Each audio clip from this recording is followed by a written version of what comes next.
Good evening, everyone. Myself Anusreya Sharma, and today my topic of presentation is elite theory in democratic versus authoritarian regimes. Now, let us first discuss what is elite theory. The concept of elites refers to a small group of individuals or institutions that hold a disproportionate amount of power, wealth, or influence within a society or political system. According to the social sciences encyclopedia, the nature of elites was traditionally understood as a group of handful of people who were set apart from rest of the society by virtue of possessing some special talents, meeting a crucial need, or fulfilling some historic mission.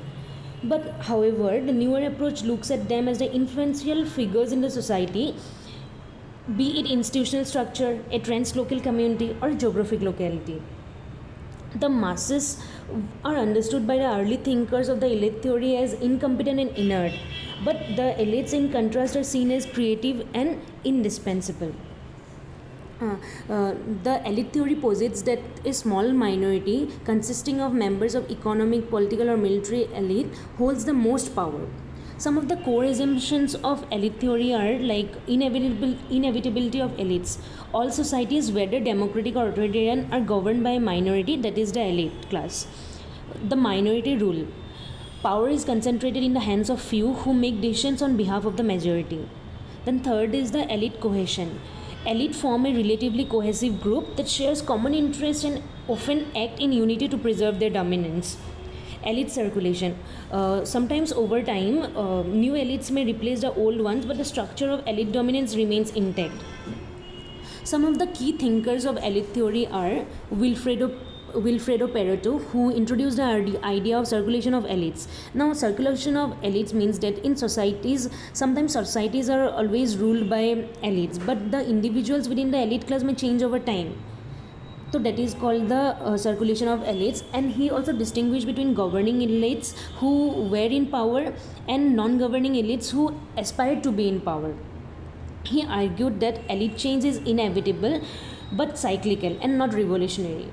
Now, second is Gaetano Mosca, who emphasized the inevitability of a political class that governs the majority. He believed that elites rule because they are better organized and more resourceful than the masses. He also introduced a concept of ruling class versus the ruled. Now, third is the Robert Michels, who is known for the iron law of oligarchy. Now, according to the iron law of oligarchy, few people rule in the democratic system. Okay. The purpose of this presentation is to explore how elite dominance manifests differently in democratic versus authoritarian regimes. So, let us now discuss what is elite theory in democratic regimes.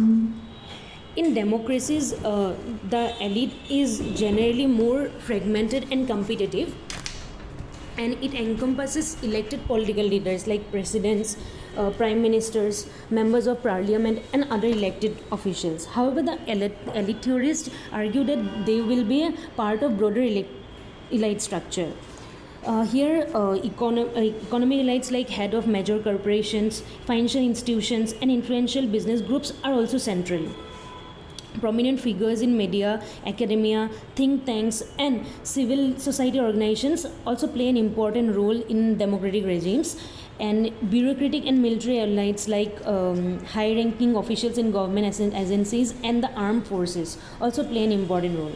Now, mechanisms of elite power in democratic regimes are influence through institutions, like elites exert influence through legal and political institutions, lobbying, campaign financing, and shaping policy agendas. Then second is the control of resources. Economic elites wield significant power through their control over capital, production, and employment. Media and intellectual elites influence public discourse and the framing of issues.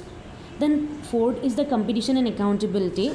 Regular elections, a free press, and an independent judiciary, while potentially influenced by elites, provide mechanisms for holding them accountable and allowing for some level of elite competition. Now, here let us discuss about the circulation of elites in democratic regimes. Like, elite circulation in democracies is generally more regular and peaceful, and it occurs through elections and rise and fall of political parties and influential individuals.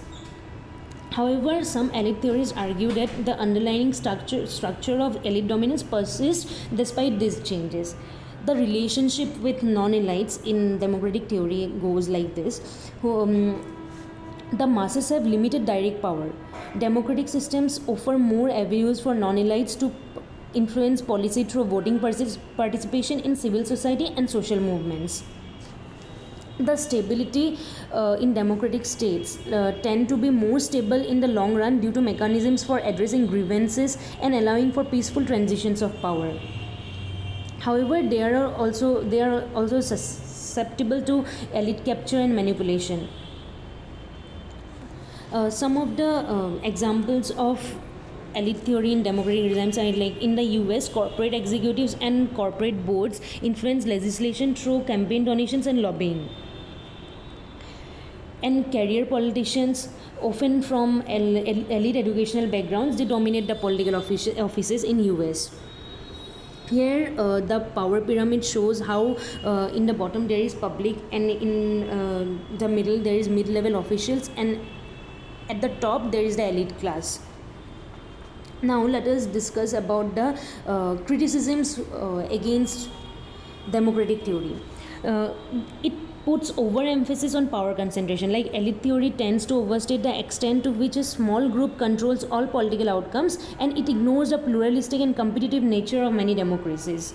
It also neglects popular mobilization, like minimizes the role of popular movements in shaping democratic outcomes.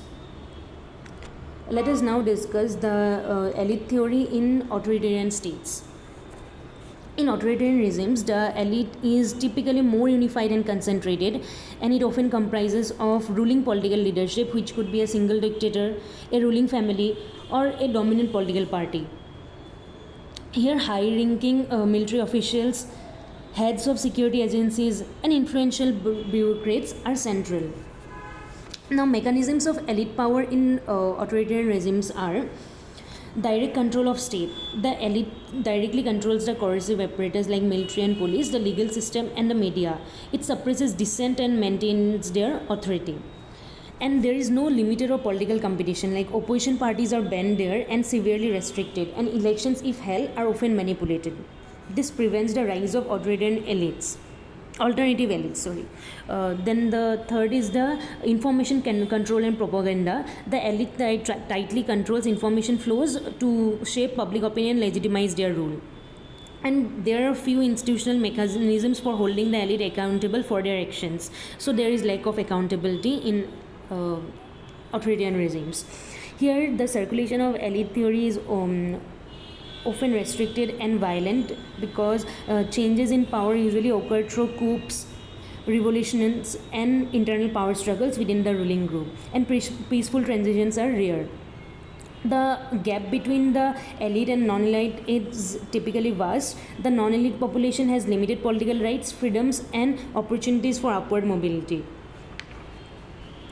Here the examples are China. The Chinese Communist Party is a tightly controlled elite structure, meritocratic within the party, but with no electoral competition. Now let us discuss about the criticisms of authoritarian regimes. It overgeneralizes elite unity. Elite theory often assumes a monolithic ruling class, but in reality, authoritarian elites are frequently fragmented and engaged in intense internal competition. For example, in Soviet Union, power struggles among elites were common in between Stalin and Trotsky. It ignores the bureaucratic and institutional complexity, and also it fails to explain regime change. Now let us discuss about a comparison between authoritarian and democratic regimes. The first aspect is elite visibility. In authoritarian regimes, the elite visibility is openly acknowledged and institutionalized, but in democratic regime, it is often hidden behind institutional legitimacy. Now, second is elite recruitment. There is party loyalty, patronage, and dynastic succession in authoritarian regimes, but in democratic regimes, it is meritocratic but limited to socio-economic strata. And media role is state controlled or heavily censored in authoritarian regimes, and in democratic regimes, it is pluralistic in theory and consolidated in practice. Now, elite unity is generally high and concentrated in authoritarian regimes, but elite unity is more fragmented and competitive in democratic regimes. And the authoritarian regimes can be stable but prone to sudden violent change, but in democratic regimes, it is more stable in the long run. And like accountability limited to non-existent in authoritarian regimes, and theoretically higher through institutions. Accountability is higher through institutions in democratic regimes. And some of the mechanisms of control in authoritarian regimes are repression, surveillance, ideological enforcement, and in democratic regimes, consent manufacturing and policy influence are some of the mechanisms of control. Now, coming to the conclusion, this provides a valuable lens to analyze the concentration of power in both authoritarian and democratic regimes, and it also helps us to understand the limitations of political systems and the challenges in achieving truly participatory governance. Thank you.